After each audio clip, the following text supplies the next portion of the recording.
Officer Black Belt, seorang pemuda yang ahli di cabang olahraga bela diri. Pemuda ini adalah ban hitam dan 3, dan dia selalu menang di kejuaraan. Nasib membuatnya direkrut Kementerian Hukum untuk menjadi petugas bela diri yang menjaga dan mengawasi residivis yang baru bebas dari penjara, mencegah para kriminal ini mengulangi lagi kejahatannya. Tapi disinilah petualangan berbahaya pemuda ini dimulai, bertarung dan gelut dengan para residivis berbahaya, dan dia berhasil menemukan makna berarti dalam hidupnya. Menolong orang dan berbuat baik itu menyenangkan. Film ini penuh gelut barbar dan baku hantam actionnya keren.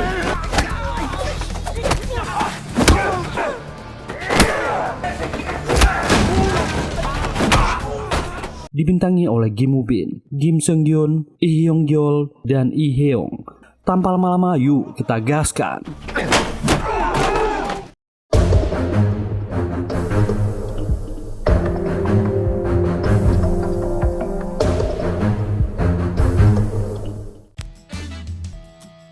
Di suatu pagi yang cerah, seorang pemuda bangun dari tidurnya. Pemuda ini bernama Lee Jong Do. Pemuda ini langsung melakukan push up dengan lancar. Hal yang paling disukainya adalah olahraga dan bermain game e-sport. Karena Jong Do selalu menang di cabang olahraga yang dikuasainya. Dia adalah sabuk hitam judo dan 3, sabuk hitam kendo, dan sabuk hitam taekwondo dan 3. Setelah selesai latihan, dia akan main game FPS online dengan ketiga teman akrabnya. Dan sekali lagi, Jong Do lah yang menjadi andalan. Ketika ketiga temannya sudah koit, mereka berhasil memenangkan match itu dengan Jong Do. Dan pemuda ini mendapat telepon dari ayahnya, Lee Sang Woo. Ayahnya adalah pemilik toko ayam goreng kecil. Dan Jong Do lah yang biasanya mengantar pesanannya. Para pelanggan mengenal Jong Do sebagai anak muda yang baik dan ramah. Saat akan pulang itulah Jong Do melihat ada orang yang berkelahi. Salah satunya adalah petugas kepolisian melawan seseorang seperti preman.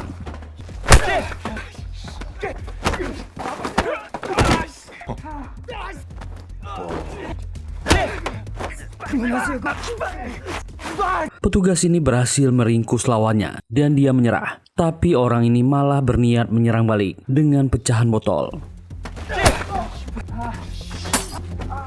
Untunglah petugas memakai jaket anti peluru, tapi dia terdesak. Jong Do turun dari sepedanya berteriak agar orang ini berhenti. Orang ini marah dan ingin menyerang Jong Do, tapi dia dengan gampang mengalahkannya. Jong Do melihat di kaki orang ini terpasang gelang elektronik. Dia pun segera menolong petugas ini.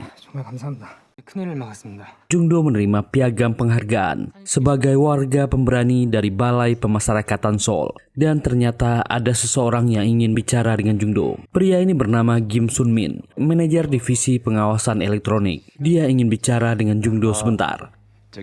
Sun Min menjelaskan, ada sekitar 5.000 orang yang memakai gelang elektronik di seluruh Korea. Mereka adalah pelaku tindak kekerasan, kejahatan SS, dan pembunuhan. Banyak yang mengulangi tindakannya setelah bebas dari penjara. Tugas mereka adalah mengawasi orang-orang ini 24 jam sehari lewat gelang elektronik pelacak di kakinya. Pak Cho yang dia tolong semalam adalah petugas bela diri. Mereka akan merespon cepat ke lokasi untuk melindungi warga sipil. Tapi tak semua petugas yang jago bela diri, apalagi seperti dirinya. Setiap petugas biasa akan didampingi petugas bela diri untuk ke lokasi. Sun Min bertanya apa pekerjaan Jong Do. Pemuda ini menjelaskan pekerjaannya dan kegiatan hariannya. Pak Cho yang dia tolong kemarin mengatakan Jong Do jago bela diri. Jong Do mengaku dia sabuk hitam di 3 cabang olahraga, kendo, judo, dan taekwondo. Sun Min ingin meminta tolong. Divisi mereka memiliki 3 petugas bela diri yang bekerja dalam 3 shift. Tapi karena Cho yang dia tolong kemarin cedera, mereka akan bekerja tanpa istirahat untuk 5 minggu ke depan. Dia ingin Jong Do bekerja sementara di divisinya untuk 5 minggu sampai petugas Cho kembali. Jong Do tak yakin dia bisa melakukannya. Dia hanya melakukan pekerjaan yang menyenangkan baginya. Sun Min mencoba memujuknya, meminta Jong Do berpikir lagi. Pekerjaan ini sangat membanggakan dan bermakna. Dia akan merasakan banyak hal. Jong Do mencoba meminta pendapat ketiga temannya, si kacamata gang, seorang penulis, si baju hijau Hyun, dan Yohan si pilot drone, si baju hitam. Mereka semua mendukung Jungdo. Dia harus mencobanya. 너는 좀 왔다 갔다 좀 안 할 수 없을까? Dan Jungdo mencoba meminta pendapat ayahnya Sang-woo. Orang tua ini berkata dengan bijak, jika itu bisa membuatnya belajar banyak hal, dia harus mencoba. Ayahnya bisa menjaga toko ayam goreng mereka. Jungdo pun memutuskan datang ke kantor lembaga pemasyarakatan Seoul. Manajer Sunmin senang. Dia mengenalkan Jungdo kepada anggota yang lain. Selama petugas Cho dirawat, pemuda inilah yang akan menggantikannya. Dan petugas senior Dongwon akan mengajarkan Jungdo memakai program komputer di divisi ini. Dongwon pun menjelaskan program yang mereka pakai. Setiap ikon dan lokasi warna biru adalah orang yang mereka awasi. Dia menjelaskan banyak tipe penjahat yang bebas bersyarat di luar sana. Dia mengklik salah satu ikon dan profil lengkapnya akan muncul. Jika warna panah berubah kuning, berarti daya gelang kakinya sudah 30%. Itu harus segera diisi. Jika target menolak, barulah mereka akan bergerak. Dan Jungdo sudah di depan komputer, mengawal ikon-ikon berwarna biru. Sudah 3 jam, tapi tak terjadi apa-apa. Dan akhirnya ada satu ikon yang berubah warna menjadi kuning. Jungdo mengklik profilnya. Orang ini bernama Lee Yong-ho, umur 20 tahun, pelaku kejahatan SS. Jungdo pun menelpon orang ini. Tapi orang ini mengira Jungdo hanya pengantar makanan. Dia menutup telepon. Kembali Jungdo menelpon, menyuruhnya mengisi daya baterai gelang elektroniknya. Orang ini malah memaki Jungdo, mematikan telepon. Saat ditelepon ketiga kali, dia mematikan HP-nya. Jungdo pun menghadap manajer Sunmin. Lee Yong-ho menutup teleponnya. Baterai orang itu 30%. Ternyata orang itu baru dibebaskan 3 bulan yang lalu. Mereka akan bergerak. Jungdo pun diberi peralatan, baju anti peluru, kamera untuk merekam sebelum beraksi, dan alat sentrum. Di mobil Jungdo bertanya, apa alat sentrum bisa dipakai? Sunmin berkata jika terpaksa dia bisa melakukannya. Mereka sampai di apartemen tersangka. Jungdo melihat orang ini sengaja mencopot terali besi agar bisa keluar dan melarikan diri kapan saja. Manajer Sunmin akan ke atas mengutuk pintu dan dia akan berjaga di sini. Jungdo yakin orang ini akan melarikan diri lewat jendela. Di kamarnya, pria ini sedang memaksa seorang gadis. Sunmin mengetuk pintu, mendengar suara wanita di dalam. Orang ini marah dan memaki Sunmin agar dia pergi. Sunmin mengetuk pintu semakin keras. Dan pintu dibuka oleh gadis itu. Lee Yong-ho memaki dan melompat dari jendela. Jungdo yang di bawah menyapanya. Pria ini marah dan menyerang Jungdo. Dan itu hanya sebentar. Jungdo sangat gembira memakai alat sentrumnya. Jungdo mengeluarkan borgolnya. Sunmin datang ke bawah, mengeluarkan borgol dan membacakan hak-hak tersangka. Jungdo sangat antusias mendengar itu. Dia tersenyum. Besoknya saat di kantor, kembali ada ikon merah. Pelakunya juga kejahatan SS. Lebih parahnya, dia sedang berada di area dekat taman bermain. Sunmin dan Jungdo segera bergerak. Orang ini ketahuan dan langsung dikejar Jungdo. Dia tertangkap, tapi orang ini memancing kemarahan Jungdo. Sunmin segera menahannya. Dan petugas kepolisian datang menjemput orang ini. Sunmin sangat senang dengan kinerja Jungdo. Dia ingin mentraktir pemuda ini. Tapi Jungdo ingin bermain game dengan teman-temannya. Dia berkata apa dia mau mentraktir ketiga temannya. Sunmin setuju. Dan ketiga orang ini ditelepon untuk datang. Mereka gembira. Mereka pun berkumpul di restoran. Jungdo mengenalkan ketiga temannya. Sunmin berkata mereka bisa memesan sepuasnya. Yohan pun tanpa malu-malu langsung menyebutkan semua menu yang dia suka. Itu sangat banyak. Mereka saling menjamu dengan soju. Malam itu mereka bercerita tentang banyak hal. Sunmin berkata, ketika dia muda, dia kecelakaan. Saat itu dia ditolong oleh petugas kepolisian. Kecelakaan itu menyebabkan kaki kirinya lebih pendek dari kaki kanannya. Sejak saat itu dia bercita-cita menjadi polisi. Walaupun dia tak bisa berlari mengejar penjahat. Dia mendengar tentang pekerjaan ini, lalu melamar dan diterima. Dia ingin para penjahat tak lagi mengulangi perbuatannya dan membuat dunia yang aman untuk anak-anak serta masyarakat. Makanan pun datang. Mereka menyajikan makanan untuk Sunmin dan memberinya semangat untuk makan sekali telan. Sejak saat ini mereka akan menganggap Sun Min sebagai Hyung mereka. Sementara itu dua petugas di kantor melihat ada pemakai gelang yang baterainya kurang dari 30%. Tersangkanya bernama Min Do Wong. HP-nya tak bisa dihubungi. Sun Min menerima telepon dan mendapat kabar satu subjek menghilang. Tapi petugas di kantor punya subjek lain yang juga tak bisa dihubungi. Mereka kekurangan orang. Sun Min berkata dia berada di dekat sana. Tersangka adalah pelaku pembunuhan dan baru bebas 3 bulan yang lalu. Mungkin dia punya dendam dengan orang di dekat sini. Johan memberikan mobilnya. Mereka bisa cepat ke sana. Dan akhirnya mereka sampai di lokasi. Sun Min meminta ketiga teman Jundo berada di mobil karena bisa berbahaya. Kedua orang ini turun dan mulai mencari. Dan mereka menemukan gelang kaki orang ini sudah putus. Area itu besar dan sangat sunyi. Jungdo punya usul. Johan adalah pilot drone. Dia membawa drone-nya kemana-mana. Dan mereka mulai mencari dengan alat itu. Akhirnya mereka menemukan orang ini. Jungdo akan mengejarnya. Dia adalah petugas bela diri. Sun Min bisa mengandalkannya. Mereka akan bicara lewat earphone. Dan Jungdo mulai mengejar. Sun Min memberi petunjuk. Jungdo kelelahan mengejar orang ini. Menelusuri lorong-lorong. Bahkan dia sampai melompat lewat atap rumah. Akhirnya dia bisa menemukan orang ini. Tersangka sedang marah-marah di depan pagar orang dan memaki. Jungdo sampai di sana dan mengenalkan dirinya. Dia datang membantunya. Orang ini menyerang bahkan menggunakan pisau. Jungdo terpaksa membantingnya. Dia memberitahu Sun Min bisa ke sini, tapi orang ini kembali bangun. Dia menodongkan pisau ke dirinya sendiri. Jungdo memberitahu Sun Min, situasi darurat. Sun Min berkata tolong sampaikan kata-katanya. Dan Jungdo membujuk orang ini. Kenapa dia seperti ini? Orang ini mengaku temannya mengejeknya. Padahal dia cuma ingin hidup normal. Orang itu mengolok-ngoloknya karena dia memakai gelang elektronik. Jungdo berkata dia tak boleh menyerah. Dia telah membayar 20 tahun di penjara. Dia tak boleh menyia-nyiakan. Orang ini akhirnya menurunkan pisaunya. Dia menyerah dan menangis. Akhirnya Jungdo pulang ke rumah. Dia sudah ditunggu ayahnya. Jungdo memberitahu ayahnya atasannya di kantor sangat baik. Ayahnya tersenyum. Saat itu di TV menyiarkan akan ada tahanan yang bebas bernama Gang Gijung. Orang ini pelaku kejahatan SS dan korbannya hampir 15 orang. Orang ini berbahaya walau sudah menjalani hukuman.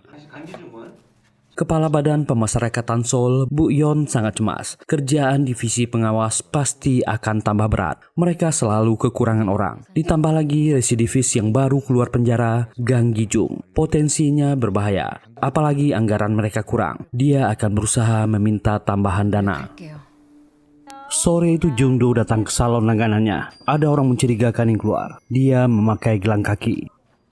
Jungdo menyapa pemilik salon Bibion. Ternyata Jungdo ingin rambutnya dipotong dan mewarnai rambutnya hitam lagi. Setelah selesai, tak sengaja dia bertemu dengan pria tadi sedang makan di restoran kecil. Saat membayar, dia melihat orang ini memegang tangan pelayan muda itu terlalu lama. Itu membuat Jungdo curiga. Dia kembali ke kantor. Semua orang di kantor memuji rambut barunya. Jungdo segera melihat program komputernya. Melihat profil orang itu, Kim Gumnam. Orang itu adalah pelaku kejahatan SS dan baru bebas. Dia melihat orang itu bergerak. Jungdo menceritakan ke manajernya apa yang dia lihat tentang pelaku. Sun Min mencoba menelponnya. Dan orang ini berkata, mereka pun segera bergerak. Dan sampai di restoran terakhir, Jungdo melihat orang ini. Sun Min bertanya ke pelayan wanita yang dilihat Jungdo tadi. Gadis ini mengaku orang itu mengundangnya ke rumah karena dia berulang tahun hari ini, tapi dia menolaknya. 고마워요. Mereka segera bergerak keluar. Mereka akan mencarinya secara terpisah. Mereka mencari ke salon dan toko-toko yang karyawatinya sendirian.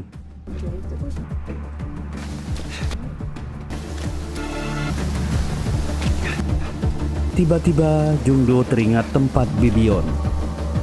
Dia segera berlari kencang. Seperti yang diduga, Gumnam memasuki salon itu. Lalu mengunci pintunya. Yeon bertanya siapa dia. Ini pelanggannya siang tadi. Orang ini tersenyum jahat dan menyerang Yeon. Wanita ini berusaha mempertahankan dirinya.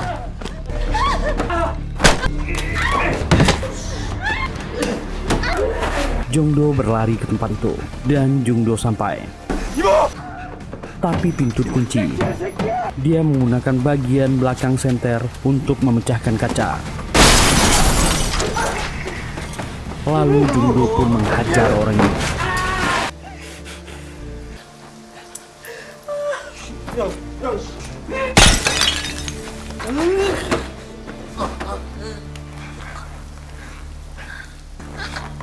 Dan membuatnya pingsan. Jungdo memasang borgol, membacakan haknya sebagai tersangka. Dia menghampiri Bibion dan menenangkannya. Wanita ini sangat berterima kasih. Pagi itu ayahnya membuatkan sarapan untuknya. Bibi Yoon Sunjung datang ke toko mereka dan mengucapkan terima kasih. Ayahnya memuji Jungdo. Dia telah melakukan hal yang luar biasa. Bu Yeon mengumpulkan semua manajer pengawas. Kantor pusat akan menambah 2 pengawas lagi untuk mengawasi Gang Gijung. Dan kabar baiknya, kementerian menyetujui anggaran untuk merekrut 2 orang petugas bela diri lagi. Mereka akan bekerja keras untuk mengawasi orang ini. Manajer Sunmin berkata dia akan mengambil jam tambahan untuk mengawasi orang ini. Rapat selesai dan Jungdo sudah di luar. Dia ingin bicara dengan manajer Sunmin. Jungdo berkata, kalau bisa dia ingin terus bekerja di sini. Manajer Sunmin sangat senang mendengarnya. Sunmin berkata, 10 hari lagi akan ada narapidana berbahaya yang akan bebas. Dia akan menjadi pengawas orang ini. Apa Jungdo ingin masuk timnya? Jungdo mengangguk senang. Sunmin memberi Jungdo jaket baru. Mulai sekarang dia resmi sebagai karyawan kontrak di divisi mereka.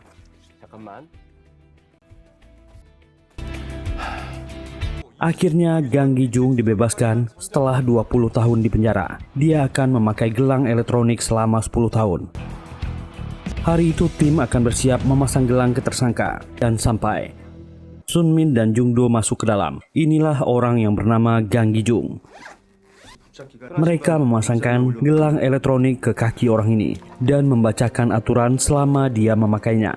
Jungdo memperhatikan orang ini. Dia orang yang kasar, tinjunya penuh memar. Gijung diberikan ponsel pribadi sementara. Pemasangan selesai. Orang ini keluar dan petugas kepolisian akan mengantarnya menuju rumahnya. Warga protes. Kenapa penjahat seperti Gijung dibebaskan? Warga menolak kehadirannya. Seharusnya orang sepertinya dihukum mati. Warga melempar dengan telur. Bahkan ada yang nekat naik ke atas mobil. Orang ini berteriak, mereka membayar pajak. Kenapa harus hidup berdampingan dengan penjahat sepertinya? Para polisi sibuk menahan warga yang marah. Gijung keluar mobil, dikawal petugas kepolisian ke rumahnya. Malam itu petugas patroli lebih rutin mengelilingi area itu. Dan ada seseorang yang keluar dari kegelapan.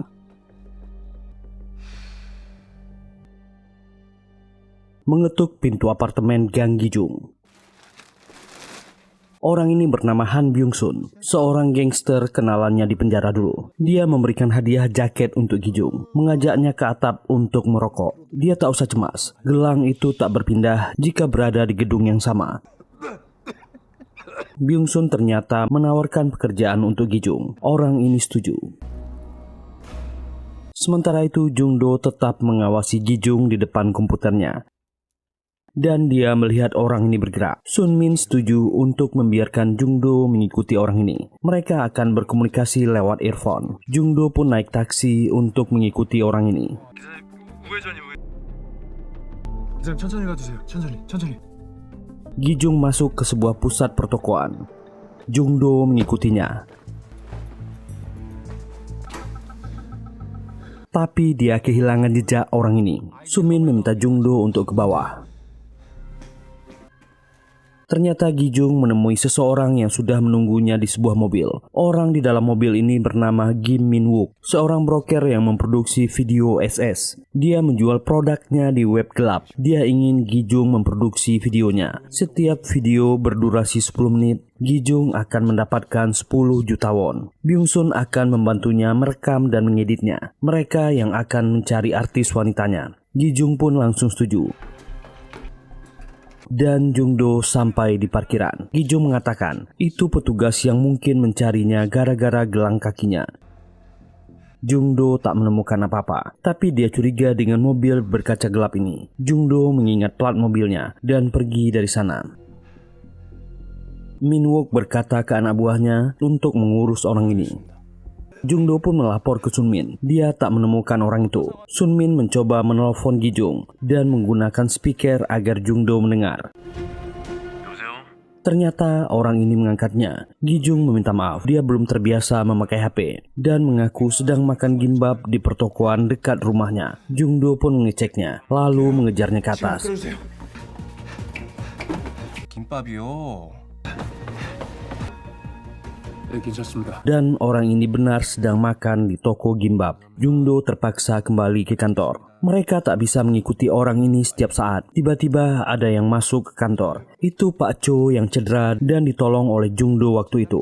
Orang ini sangat berterima kasih padanya dan memberi Jungdo hadiah. Itu adalah sarung tangan taktis. Dia akan memerlukannya waktu bertugas. 절대 다치시면 안 됩니다. Hari masih sangat pagi. Seorang gadis kecil yang bernama Lee Minju ingin pergi ke sekolah. Dia melihat anjing lucu yang terikat ke sebuah tiang. Gadis kecil ini menyapanya dan ingin melepaskannya. Tiba-tiba Minju diculik. Byung Sun menemui Yang Ho yang dihajar Jungdo di awal film. Orang ini menawarinya pekerjaan.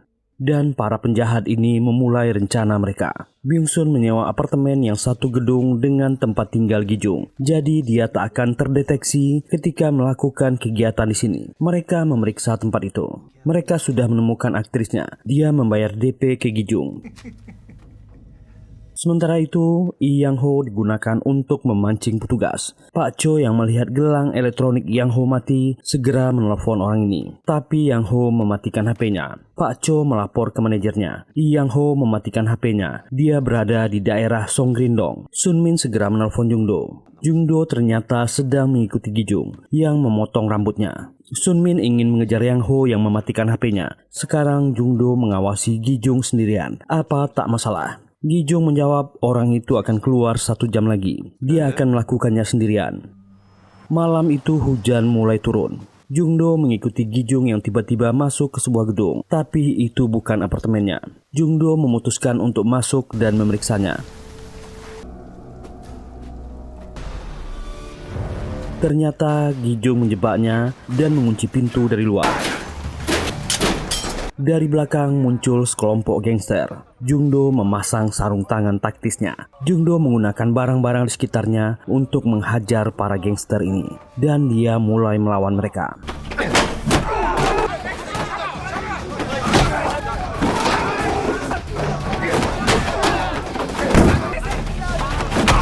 Para gangster ini kesulitan melawan Jungdo yang lincah.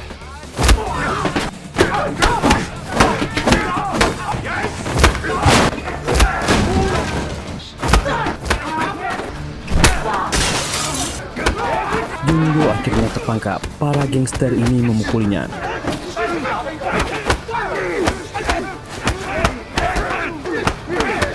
Pemuda ini tetap melawan.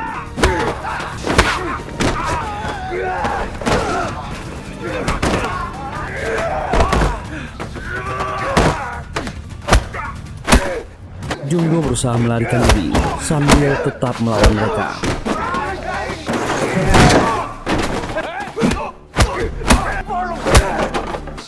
Dan akhirnya Jungdo berhasil mengalahkan semua gangster ini. Sementara itu, mobil Sunmin memasuki lokasi sinyal gelang Yonho berada. Itu adalah pabrik daur ulang sampah. Mereka turun dari mobil dan masuk lebih dalam. Mendengar ada teriakan wanita yang meminta tolong, mereka segera berlari ke area dalam. Ternyata itu adalah jebakan. Yongho menggunakan rekaman suara wanita dan ada kelompok gangster di belakangnya. Pak Cho menyarankan agar mereka berdua kabur, tapi mereka dikejar oleh para gangster ini. Pak Cho pun bertarung melawan para gangster, meminta manajer Sunmin untuk pergi dari sana. Tapi Sunmin tertangkap oleh Yang Ho. Dia dalam posisi terdesak dan dipukuli.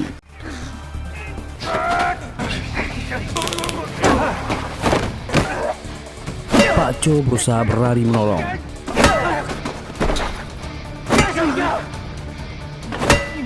Tapi orang-orang ini terlalu banyak. Pak Cho tetap melawan.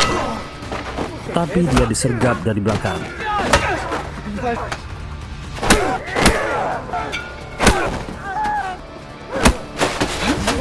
Lebih banyak lagi yang datang memukulnya.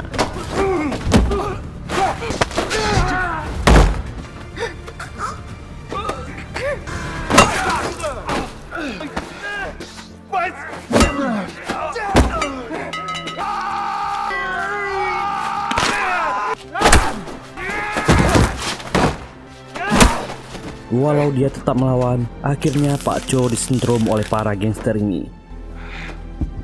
Jungdo yang sudah berhasil lolos mencoba menelpon Sungmin, tapi tak tersambung. Dia mencoba mencek tabletnya, layarnya sudah rusak. Jungdo segera berlari keluar, menuju apartemen Gang Gijung.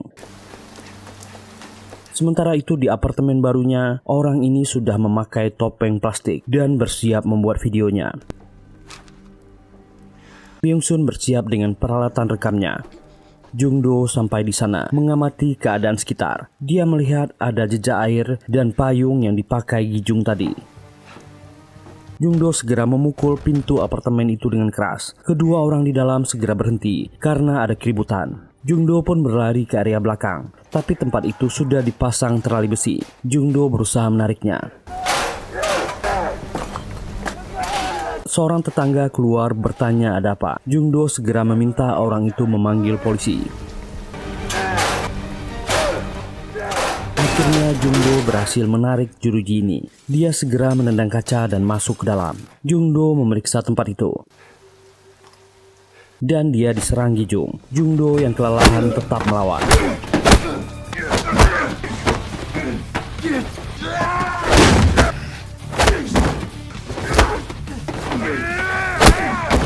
Bahkan Byung-sun menusukkan pisau.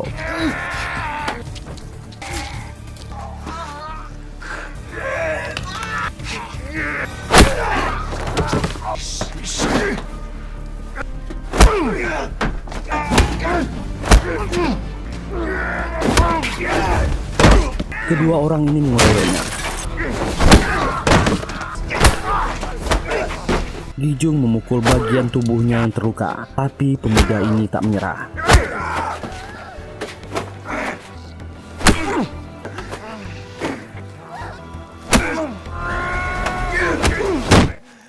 Dan Jungdo berhasil membuat orang ini pingsan. Gadis kecil ini menangis melihat ada orang yang ingin menolongnya. Tiba-tiba Gijung kembali bangkit dan membokong Jungdo. Dan terdengar sirine polisi. Byung-sun mengajak Gijung pergi. Orang ini marah. Byung-sun memilih melarikan diri dari sana. Mobil polisi pun datang. Gijung tetap menghajar Jungdo. Polisi pun datang meminta Gijung menyerah. Petugas menembak orang ini dengan pistol listrik. Tapi orang ini masih berdiri dan menyerang petugas. Gijung berhasil lolos. Mereka menemukan seorang gadis kecil yang diculik. Petugas ini segera memanggil ambulan. Petugas polisi ini bertanya siapa Jungdo. Jungdo pun menjawab. Ayah Jungdo segera berlari ke rumah sakit. Petugas dari lembaga dan Bu Yeon sudah di sana. Mereka meminta maaf yang sebesar-besarnya. Jungdo ditikam di TKP. Sang Bu segera ke dalam melihat anaknya. Dia marah kepada kedua orang ini. Kenapa anaknya jadi seperti ini? Jungdo sadar dan meminta ayahnya jangan marah dan bertanya apa Gang Gi-jung berhasil ditangkap. Petugas menjawab orang itu berhasil kabur, memutuskan gelang kakinya. Sekarang dia dalam pencarian. Sedangkan anak kecil itu berhasil selamat. Jungdo bertanya keadaan manajernya. Rupanya Sun Min sedang menjalani operasi. Dan Bu Yeon memberi kabar duka. Pak Cho tak berhasil selamat. Dia meninggal di TKP. Jungdo sangat sedih mendengarnya. Dia tak bisa menahan air matanya. Jungdo dan para petinggi datang ke rumah duka dan memberi hormat. Kembali, Lee Jung-do menerima piagam penghargaan warga pemberani. Setelah acara selesai, ada seorang wanita yang mengaku Bibi Minju menemuinya. Dia berterima kasih kepada Jung-do telah menyelamatkan Minju dan memberikan hadiah. Ada surat dari Minju untuknya. Gadis kecil ini sangat berterima kasih. Karena Jung-do, dia bisa bertemu lagi dengan ayah dan ibunya. Minju sangat trauma. Tapi ketika diceritakan tentang Jung-do, gadis kecil itu kembali bersemangat. Jung-do pun menjenguk manajer Sun Min di rumah sakit. Ketiga temannya sudah di sana. Untunglah keadaan manajer Sun Min semakin membaik. Jung-do menyampaikan kegelisahannya tentang Gang Gi-jung yang belum tertangkap. Sun Min memintanya bersabar. Serahkan saja ini kepada kepolisian. Orang ini sangat licin dan licik. Keempat sahabat ini berkumpul di luar. Mereka harus melakukan sesuatu. Walaupun mereka warga sipil, mereka bisa membantu. Jung-do berkata, saat dia mengejar Gi-jung, dia melihat ada mobil yang seluruh kacanya hitam di parkiran. Jung-do menyebutkan nomor platnya. Kakak Yohan adalah seorang ahli IT. Dia akan memintanya untuk mencari tahu. Jung-do meminta ketiga temannya untuk menyiapkan peralatan untuknya. Yohan segera minta tolong pada kakaknya Jung-ho untuk mencari siapa pemilik nomor kendaraan. Orang ini segera bekerja. Dengan gampang dia mendapatkan siapa pemiliknya dan di mana alamatnya. Jung-ho memberikan sebuah USB ke adiknya. Pasang ini di komputer orang itu. Dia akan mengendalikannya dari jarak jauh.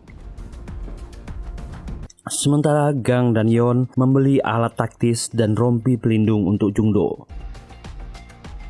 Akhirnya mereka berempat sampai di depan komplek apartemen orang ini. Komplek apartemen itu hanya bisa dibuka dari dalam. Ketika seorang penghuni keluar, mereka segera buru-buru masuk. Mereka pun sampai di depan kamar apartemen orang ini. Yohan membuka kotak peralatan yang disiapkannya. Dia sudah melihat cara ini di YouTube. Sayangnya itu gagal, malah membuat alarm berbunyi. Orang ini keluar memeriksa. Saat itulah dia melihat wajah Jung-do. Min-wook ingin kabur ke dalam, tapi tak berhasil. Dia berakhir diikat, wajahnya memar dipukuli.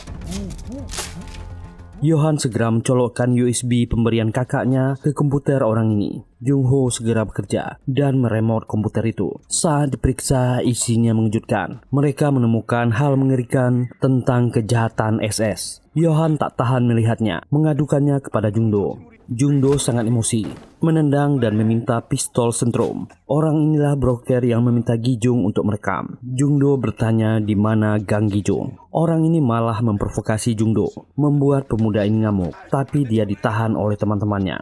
Tapi alat sentrum masih mengenai mata orang itu. Yeon punya ide. Dia membuat orang ini melihat matanya sendiri. Dan berkata jika dia tak segera dibawa ke rumah sakit, matanya bisa buta. Orang ini ketakutan dan setuju. Min-wook berkata ada kartu yang terhubung ke rekening gelapnya. Gang Gi-jung memakai kartu itu dengan ponselnya. Ada SMS yang selalu terkirim di mana posisi orang itu. Dia berteriak agar segera dibawa ke ambulan dan mereka segera menelpon polisi. Ada pelaku pembuat video kejahatan SS dan menyebutkan lokasinya. Mereka kembali ke rumah Jung-do dan berdiskusi. Dari SMS milik HP Min-wook, mereka menandai area yang dikunjungi Gang Gi-jung. Kemungkinan ada penginapan di sekitar sini. Malam nanti mereka akan bergerak. Mereka akan mencari dengan drone Yohan. Mereka dalam perjalanan menuju lokasi. Dan akhirnya mereka sampai di area itu. Mereka mengeluarkan peralatannya. Jung-do memasang sarung tangan taktisnya.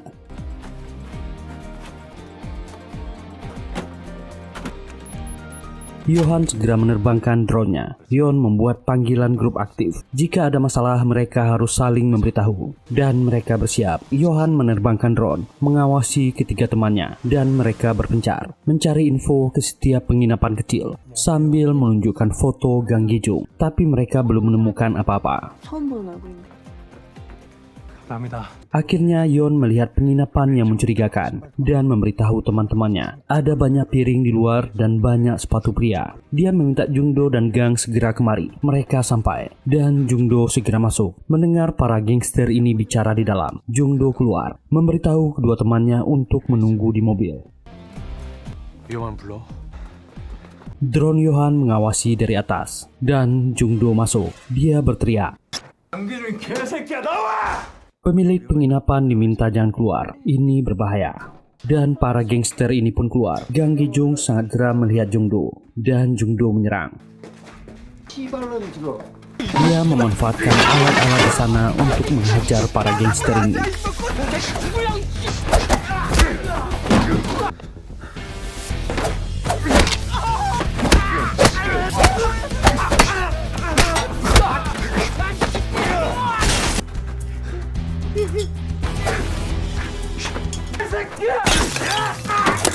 Byun-sun menusuknya, tapi tak mempan. Gi-jung melarikan diri dari sana, dan Yohan segera mengikuti orang ini dengan drone-nya. Mereka memegangi Jungdo. Tapi skill bela diri pemuda ini sangat mumpuni.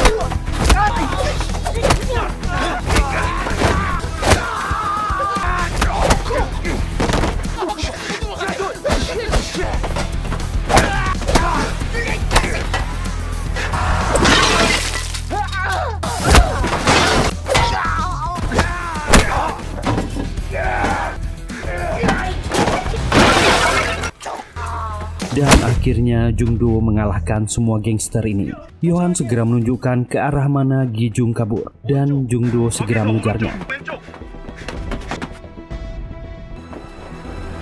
알고 있어. Tak disangka Gi-jung menunggu Jungdo. Mereka akan menyelesaikan ini. 깜짝이야. Kaki Jungdo bergerak cepat.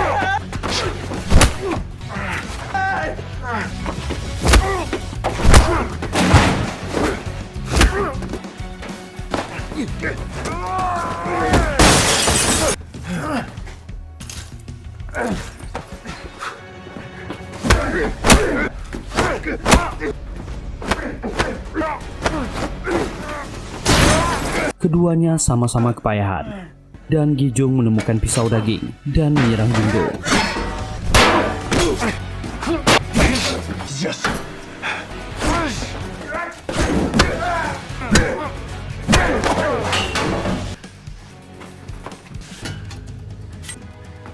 Di area yang luas, Jungdo berhasil menekan orang ini.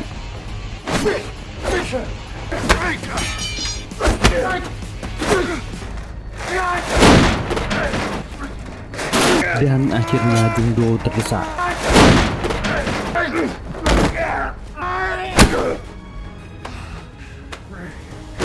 Teman-temannya meminta Yohan melakukan sesuatu, dan drone Yohan menyerang Gi-jung.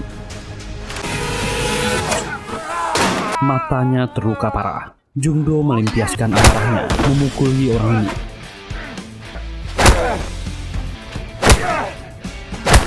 Sekali lagi Gi-jung mendesak Jungdo. Jungdo melepaskan diri.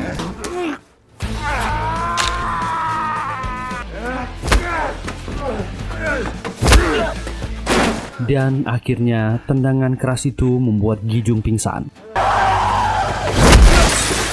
Akhirnya orang jahat ini bisa ditangkap. Jungdo memborgol tangan orang ini. Sambil melihat contekan di tangannya, dia membacakan hak orang ini sebagai tersangka. Jungdo dan ketiga temannya mendapat penghargaan sebagai warga pemberani. Bahkan kali ini Presiden Korea sendiri yang memberi mereka penghargaan. Sun Min dan ayah Jungdo sangat bangga melihatnya. Presiden memuji Jungdo. Saat sesi foto itulah Minju diantar ibunya masuk. Dia menyerahkan buket bunga untuk Jungdo. Gadis kecil ini sangat berterima kasih. Dan Jung-do resmi diangkat menjadi petugas bela diri di Kementerian Hukum. Dia selalu bertugas dengan manajer Sunmin. Dan film yang keren ini pun berakhir. Akhirnya semoga terhibur menonton video ini. Terima kasih sudah meluangkan waktunya di channel ini. Jika suka dan terhibur dengan video ini, silahkan tekan tombol like, subscribe, dan nyalakan loncengnya untuk mendukung kami. Tetap sehat dan selalu bahagia. Kita jumpa lagi di video berikutnya. Bye.